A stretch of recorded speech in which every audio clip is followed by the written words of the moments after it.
اللہ ہی اللہ کیا کرو، دکھ نہ کسی کو دیا کرو، جو دنیا کا مالک ہے نام اسی کا لیا کرو۔ السلام علیکم ورحمۃ اللہ وبرکاتہ۔ دوستو، آج پیغام رمضان کے اس پاکیزہ سلسلے میں آپ تقریباً 10 دن سے روزوں کے اہم مسائل کو سن رہے ہیں۔ آج جو اہم مسائل میں آپ تک پہنچانا چاہتا ہوں کہ بڑھاپے اور طویل بیماری کا کیا حکم ہے۔ یعنی ایک آدمی اگر بہت بوڑھا ہو چکا ہے یا ایک آدمی ایسا ہے جو لمبی بیماری میں پڑا ہوا ہے، تو اب بیچارہ وہ کیا کریں، اس کا کیا حکم ہے۔ تو تھوڑی سی بڑی اہم بات ہے، اس کو آپ ضرور سن لیں۔ جی ہاں، اگر کوئی مسئلہ یہ کہ اگر کوئی اتنا بوڑھا ہو جائے، اگر کوئی اتنا بوڑھا ہو جائے کہ وہ روزہ نہیں رکھ سکتا، یا اس کو کوئی ایسی مہلک یعنی ہلاک کر دینے والی یہ لمبی بیماری ہو کہ اس سے صحت پانے کی ظاہر میں کوئی امید بھی نظر نہیں آتی کہ اب یہ اچھا ہوگا، اور روزہ رکھنے سے اس کو کوئی نقصان پہنچتا ہو، تو ایسے آدمی کو روزہ نہیں رکھنا ہے، روزہ نہیں رکھنا ہے، اور اس روزے کے بدلے فدیہ دینے کی اجازت ہے۔ یعنی مثال کے طور پر ایک شخص بہت بیمار ہے اور بیماری اس کی ایسی ہے کہ اگر روزہ رکھا تو بیماری اور بڑھ جائے گی، اور بیماری ایسی بھی ہے کہ اب امید نہیں لگتا کہ یہ اٹھے گا اچھا ہوگا۔ جی ہاں، یا وہ بہت بوڑھا ہے، یعنی روزہ رکھ ہی نہیں سکتا ہے، اتنا بوڑھا ہے، تو ایسے شخص کو بھی شریعت نے اجازت دی ہے کہ وہ روزہ نہ رکھے، لیکن ہر روزے کے بدلے اس کو فدیہ دینا پڑے گا، فدیہ دینے کی اجازت ہے ہر روزے کے بدلے۔ اب فدیہ کیا ہوتا ہے؟ فدیہ کیا ہوتا ہے؟ تو فدیے کے معنی بدلہ دینے کے، یعنی اس بوڑھے نے یا اس بیمار نے آج کا مان لو روزہ نہیں رکھ پایا یا رکھ ہی نہیں سکتا، وہ اتنا بوڑھا ہے یا ایسا بیمار ہے، تو اب اس روزے کے بدلے میں کیا دے گا؟ تو جو روزے کے بدلے میں اس کو شریعت نے دینے کا حکم دیا ہے اسے فدیہ کہتے ہیں۔ اور شریعت میں نماز قضا ہو جانے یا روزہ نہ رکھ پانے کی طاقت کے بدلے جو خیرات کی جاتی ہے اس کو فدیہ کہتے ہیں۔ اچھا، فدیہ کتنا دینا پڑے گا یہ بھی اہم مسئلہ سن لو۔ ایک روزے کے بدلے ایک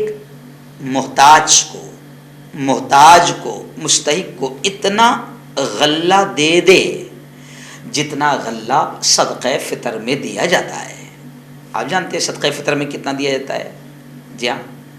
1.90، 2.25 کلو، 2 کلو گیہوں،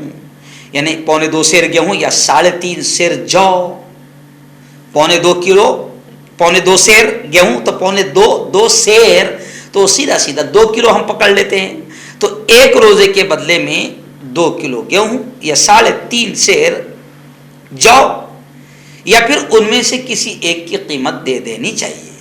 تو آج کا اگر ہم موٹا حساب لگا لیں تو یہ سمجھ لیجئے کہ ایک روزے کے بدلے میں کم از کم 60 روپیے ادا کرنے ہوں گے۔ 30 روپے میں اچھے گیہوں آتے ہیں، تو ایک روزے کے بدلے میں 60 روپیے آپ کو کسی محتاج کو دینا پڑے گا اگر آپ پیسوں کی شکل میں دے رہے ہیں تو۔ اب پورا مہینے کے روزے فرض ہے تو 30 دن کے، مثال کے طور پر میں بہت بوڑھا ہوں، روزہ رکھ ہی نہیں سکتا، یا اتنا بیمار ہوں کہ روزہ رکھ نہیں سکتا، تو اب اگر ایک مہینہ روزہ میں نے چھوڑ دیا تو اب 30 روزوں کے، تو اگر ہم 60 روپے سے بھی لے لیں تو یوں سمجھیے کہ 2000 روپے آپ کو خیرات کرنا پڑے گی روزے کے فدیے کی نیت سے، پیسوں کی شکل میں آپ دے رہے ہیں تو۔ اچھا، دوسری اور شکل، فدیے میں اگر غلہ نہ دے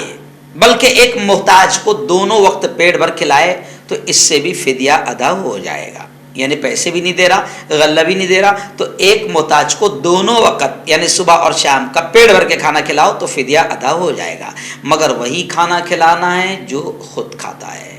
اچھا، فدیے کا غلہ یا قیمت بھی کئی محتاجوں کو بھی دیا جا سکتا ہے، ایسا نہیں کہ ایک کو۔ مثال کے طور پر ایک میرے گھر میں بوڑھا میرا باپ ہے، میری ماں ہے، پورے وہ روزہ نہیں رکھ سکتے، اتنے بیمار ہیں یا اتنے بوڑھے ہیں، تو اب 2000 روپے ان کے فدیے کے طور پر نکل رہے ہیں پورے مہینے کے، تو یا تو میں کسی ایک محتاج کو بھی 2000 روپے دے سکتا ہوں، یا ان 2000 کو میں 5-10 محتاجوں کو بھی دے سکتا ہوں، یہ مسئلہ ہے۔ اچھا، ایک اور مسئلہ،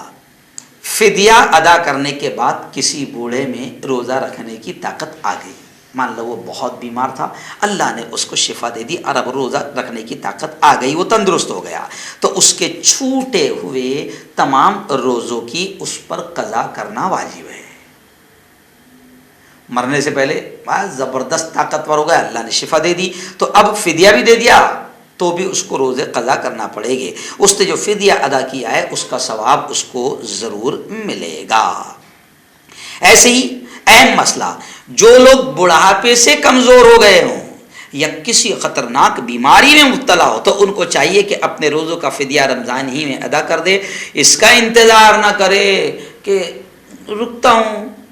کاہے کے واسطے پیسے دو، اگر طاقت آ گئی تو رکھ لوں گا، تندرست ہو گیا تو رکھ لوں گا، یا پھر قضا رکھ لیں گے۔ ایسا کرنا گناہ ہے، کیونکہ موت کا وقت معلوم نہیں، کیا معلوم کس وقت موت آ جائے۔